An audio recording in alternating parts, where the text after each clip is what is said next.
2025 లేదా 26లో డిగ్రీ లేదా బీటెక్ చదివారా? సాఫ్ట్‌వేర్ జాబ్ కోసం ఎదురు చూస్తున్నారా? అయితే కోడ్ జ్ఞాన్ 100 డేస్ కోర్సులో చేరండి, జాబ్ సాధించండి. నమస్కారం డాక్టర్ హరీష్ గారు. నమస్తే అండి. మిడిల్ క్లాస్ వాళ్ళని వెనక్కి లాగేటువంటి ఫినాన్షియల్ హ్యాబిట్స్ ఏంటండి? ఓయా మిడిల్ క్లాస్ని మిడిల్ క్లాస్గా ఉంచి ఇంకా కింద పడిపోయే హ్యాబిట్స్ చాలా ఉన్నాయి. అందులో ఫస్ట్ వచ్చేసి ఈఎంఐ అంటే డబ్బులు అనుకుంటారు.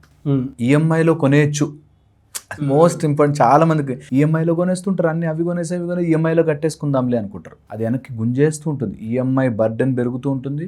నీ శాలరీ ఎటుపోతుందో తెలియదు. ఈఎంఐ క్రెడిట్ కార్డ్ని డబ్బులు అనుకుంటారు, ఎక్స్ట్రా మనీ అనుకుంటారు. అది కూడా చాలామందికి మేనేజ్ చేయడం రాదు. క్రెడిట్ కార్డు, ఆ క్రెడిట్ తీసుకోవడం, ఆ టైంని వాడుకోవడం, బిజినెస్లో యూజ్ చేయడం వేరే. చాలామంది క్రెడిట్ కార్డు డబ్బులకు వాడుకోవడానికి అన్నట్టుగా అనుకుంటారు. ఇది ఎక్స్ట్రా మనీ కాదు. Credit card is not extra money. చాలామందికి అర్థం కాదు ఈ పాయింట్. థర్డ్ అండి, నేను చాలామంది ఫ్యామిలీస్లో చూశాను, ఎమర్జెన్సీ ఫండ్ అని పెట్టుకోరు. మిడిల్ క్లాస్ వాళ్ళ మెంటాలిటీ ఎలా ఉంటుందంటే, నేను బాగానే ఉన్నాను కదా, ఈ ఎమర్జెన్సీ ఫండ్ ఎందుకు అనే ఆలోచనలో ఉంటారు. ఎంతమంది కుటుంబాలు అప్పర్ మిడిల్ క్లాస్కి వెళుతూ ఒక యాక్సిడెంట్ అయ్యి ఒకటేదో హెల్త్ ప్రాబ్లం వచ్చి మొత్తం కుప్పకూలిపోయిన వాళ్ళు తెలుసు. మిడిల్ క్లాస్ మైండ్ సెట్లో ఎలా ఉంటుందంటే, ఉన్న డబ్బులు వీటికే ఖర్చులు అయిపోతున్నాయి, నేను ఇంకా ఎక్కడ సేవ్ చేస్తాను అని చెప్పి హెల్త్ ఇన్సూరెన్స్ తీసుకోరు, టర్మ్ ఇన్సూరెన్స్ తీసుకోరు, అండ్ దేనికైనా ఎమర్జెన్సీ వస్తే దాని ఫండ్ ఏంటి అని ఆలోచించరు. వెరీ ప్రఫౌండ్ అండి. నేను చెప్తాను, కంపల్సరీగా ఒక ఎమర్జెన్సీ ఫండ్ ఎంతో కొంత. నీకు ఒకవేళ ఎమర్జెన్సీ వస్తే టక్మని 1 లక్ష తీసి హెల్త్ ప్రాబ్లం కోసం ఖర్చు పెట్టాలని అవసరం వస్తే పక్కన పెడుతున్నావా లేదా? దాన్ని ముట్టుకోకూడదు, అసలు చూడకూడదు. ఓకే, చాలా ఇంపార్టెంట్. ఎమర్జెన్సీ ఫండ్ పెట్టుకోరు. ఎందుకో తెలియదు, అది లోపల నుంచి ఇన్హెరెంట్గా వస్తుంది. పెట్టుకోండి ఎమర్జెన్సీ ఫండ్. నేను ఇంకొక మాట ముందుకెళ్ళి చెప్తాను. ఎవడైనా ఈ మిడిల్ క్లాస్ నుంచి దాటి బయటకు రావాలి, ఎదగాలి అనుకునేవాళ్ళు ఈ ఎమర్జెన్సీ ఫండ్తో పాటుగా చేసుకోవాల్సిందంటే ప్యాసివ్ ఇన్కమ్ జనరేట్ చేయడం రావాలి. నేను పనిచేస్తూ ఉంటే వచ్చే ఇన్కమ్తో పాటు ఒక ఆల్టర్నేట్ సోర్స్. మిడిల్ క్లాస్లో ఉండిపోవడానికన్నా మెయిన్ కారణం వాళ్ళకి ఆల్టర్నేటివ్ సోర్స్ ఆఫ్ ఇన్కమ్ ఉండదు. నాకు ఇదే వస్తుంది, ఇందులోనే చేసుకోవాలి అనే దాంట్లోనే మిడిల్ క్లాస్. ఎవ్వరు రిచ్ అయినా సరే ఒక ఇన్కమ్తో రిచ్ అవ్వరండి. They will have lot of income sources. అది ఆలోచించుకోవాలి. ఆల్టర్నేటివ్ ఇన్కమ్ సోర్సెస్ తెప్పించుకోవాలి. ఇంకా మిడిల్ క్లాస్ మైండ్ సెట్లో ఉన్న వాళ్ళు ఏంటంటే, ఫిక్స్డ్ డిపాజిటే చాలా గొప్ప సేఫెస్ట్, ఆర్ సేఫే కానీ రిటర్న్స్. ఫిక్స్డ్ డిపాజిట్ చేసాం అమ్మాయి అనుకుంటారు, ఫ్యూచర్ సెక్యూరిటీ ఉంది కదా, సెక్యూరిటీ భావిస్తారు. కానీ ఎక్కువ రిటర్న్స్ రావాలి, మిడిల్ క్లాస్ నుంచి పైకి వెళ్ళాలి అంటే ఆ రిస్క్ ఫ్యాక్టర్ని అసెస్ చేసుకుంటూ వేరే వాటిలోకి ఇన్వెస్ట్ చేయడం రావాలి. ఫిక్స్డ్ డిపాజిట్తో ఉన్న వాళ్ళంతా అట్లా డబ్బుని చిన్న పర్సంటేజ్ ఆఫ్ రిటర్న్స్తో ఆగిపోతారు. ఇంకొక పాయింట్ మిడిల్ క్లాస్ వాళ్ళకి అర్థం కానిది ఏంటంటే, ఈ చిట్లు వేసి లేకపోతే లోకల్గా డబ్బులు దాచిపెట్టి ఆ టైమ్ లాక్ ఇన్ పీరియడ్ అర్థం కాదు. ఓకే, ఎప్పుడైనా చిట్ని తొందరగా ఫస్టే ఒక చిట్టు వేసామంటారు, ముందే ఇప్పుడు 5 లక్షలు చిట్టు వేస్తే 3,70,000 అలా వచ్చినా తీసుకుంటారు. So you losing already lot of money. అప్పు మీద అప్పు, అప్పు మీద అప్పు, అప్పు మీద అప్పు అయిపోతుంది. ఆ ప్లానింగ్ తెలియక ప్రాబ్లం అవుతుంది. ఇంకా మిడిల్ క్లాస్ మైండ్ సెట్లో ఉన్న వాళ్ళకి చేసే జనరల్ మిస్టేక్స్ చెప్తున్నాను. దట్ ఎవరినో నమ్మి డబ్బులు పెడతారు.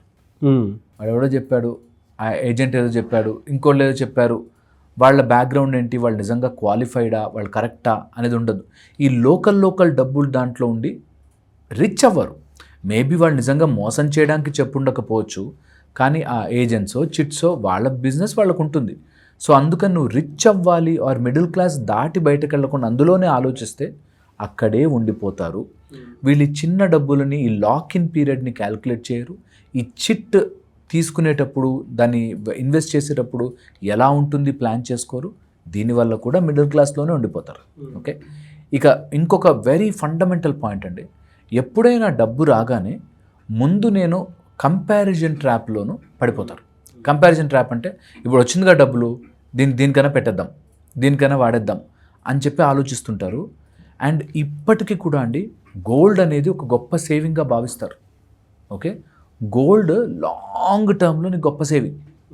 నీకు ఈరోజు కొని రేపు కొని ఎల్లుండి ఇప్పుడేదో వాడేసాం సరిపోదు. చాలామందికి అర్థం కాదు. అది మిడిల్ క్లాస్ మైండ్ సెట్లో ఉన్నవాళ్ళు అంటే, ఆ కొంచెం బంగారం కొన్నా, కొంచెం బంగారం నువ్వు లాంగ్ టర్మ్కి సేవ్ చేయగలిగితేనే. లేకపోతే నీకు అక్కడే ఫ్లక్చుయేట్ అవుతుంది. ఈరోజు 14,000 అంటే రేపు 14,500, 14,300, 14,200 అక్కడే కొట్టుకుంటుంది. మళ్ళీ సడన్గా లీప్ వస్తుంది. సో అందుకని అది గుర్తుపెట్టుకోవాలి. నెక్స్ట్ అండి, మిడిల్ క్లాస్లో ఉన్నవాళ్ళు క్విక్ మనీకి ఆశపడతారు. ఉన్న సంపాదించింది దాచిపెట్టిందంతా వాడు ఎవడో చెప్పాడు ఇదేదో వ్యాపారం ఉందని చెప్పి అందులో పెడతారు, పోతారు. These are all middle class traps. And మన దగ్గర మార్కెట్లో మోసం చేసే వాళ్ళు ఈ మిడిల్ క్లాస్ పీపుల్నే టార్గెట్ చేస్తారు. రిచ్ పీపుల్కి తెలుసు ఎక్కడ పెడితే ఎవరి దగ్గర నుంచి ఏది నిజంగా వస్తుందో తెలుసు. పువర్ పీపుల్ దగ్గర లేవు డబ్బులు పెట్టరు. బట్ మిడిల్ క్లాస్ వాళ్ళకి కొంత ఉండి లేకుండా ఉంటుంది కదా, అలాంటి వాళ్ళని టార్గెట్ చేస్తారు. నేను చూశానండి, గోల్డ్ కాయిన్ బిజినెస్లు అని చేస్తారు, మల్టీ లెవెల్ మార్కెటింగ్స్ అని చేస్తారు. తర్వాత అదేదో ఈ సామాను మా దగ్గర కొనుక్కోవాలి, అది మీరు ఇద్దరిని చేయాలి, ముగ్గురిని చేయాలి. ఇదంతా మిడిల్ క్లాస్ వాళ్ళకి ఆశలు చూపించే టైపే. ఇది వెరీ కేర్ఫుల్ ఉండాలి అలా క్విక్ మనీ కోసం ఆశపడితే. ఓకే, ఇది మనం రెగ్యులర్గా మాట్లాడుకునే విషయం. ఇంకొంచెం ఇన్సైడ్కి వెళ్దాం. Middle class mindset or middle క్లాస్లో మనీ అక్కడే ఆగిపోయిన వాళ్ళు నేను చూశానండి చాలా మటుకు డబ్బు రావాల్సిన వాటిని ఎనర్జీ వైజ్గా చూడరు, ఆ ఎనర్జీని అర్థం చేసుకోరు, మనీని ఒక టైప్ ఆఫ్ బరువుగా భారంగా తీసుకుంటారు.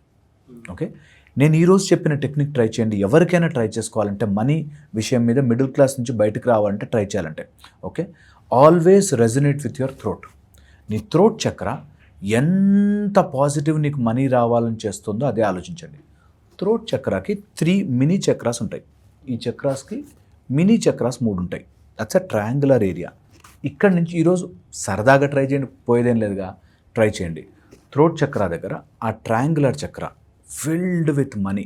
మీరు ఈ రోజు నుంచి ఏది మాట్లాడుతున్నా ఏది చేస్తున్నా డబ్బుకు అగెయిన్స్ట్ మాట్లాడకండి. అట్లీస్ట్ మన మాటల్లో మన డబ్బుకు అగెయిన్స్ట్గా మాట్లాడకుండా ఉండండి. And focus on your 3 mini chakras around the throat. Okay, ఇక్కడి నుంచి సౌరశక్తి, సూర్య energies can go up to Sahasrara. ఇక్కడి నుంచి ఇక్కడికి everyday do that for 41 days 50 days. మీకు కావాల్సిన అమౌంట్, రావాల్సిన అమౌంట్, మీకు మంత్లీ రీచ్ అవ్వాల్సిన టార్గెట్ అందుబాటులో పెట్టుకోండి. మరీ ఒకే రోజు ₹1,00,00,000 రావాలంటే అవ్వదు. సో మీరు 1 lakh సంపాదిస్తున్న వాళ్ళైతే 1,50,000 ఆర్ మీరు 2 lakhs సంపాదిస్తుంటే అలాగా కొంచెం అందుబాటులో పెట్టుకుని మీరు daily do a Sadhana of 41 days 60 days అలా చేయండి. మీరు రావాల్సిన టార్గెట్ మీరు రీచ్ అవుతారు. మైండ్లో complete focus on the amount you want and focus is only on this అనే వైబ్రేషన్తో ఇక్కడ ఈ థ్రోట్, ఆ థ్రోట్ చుట్టూ ఉండే ట్రయాంగులర్లో 3 మినీ చక్రాస్ దాన్ని వైబ్రేట్ చేయడం స్టార్ట్ చేయండి. మిడిల్ క్లాస్ వాళ్ళు నెక్స్ట్ లెవెల్కి వెళ్ళడానికి యూ విల్ గెట్ ఆపర్చునిటీస్. ఆ ఆపర్చునిటీస్ దొరికినప్పుడు డోర్లు వేసేయద్దు, వెతకండి, వెళ్ళండి, ముందుకు వెళ్ళండి, ఖచ్చితంగా రిచ్ అవుతారు. హోప్ ఇది యూజ్ అవ్వాలంతే. Definitely this will use sir, no doubt. Class ఎప్పుడంటే అవకాశం ఉంటుందండి? ఈ క్లాస్ మన August 1st నుంచి స్టార్ట్ అవుతుంది అండ్ August 5th దాకా ఉంటుంది. 5 days మార్నింగ్ 6 to 7 ఉంటుంది, ఆన్లైన్ ఉంటుంది. సో కింద కనిపిస్తున్న నెంబర్కి రిజిస్టర్ అయితే వాళ్ళు డీటెయిల్స్ అన్నీ చెప్తారు. You can get registered. Thank you so much doctor Harish. Thank you అండి.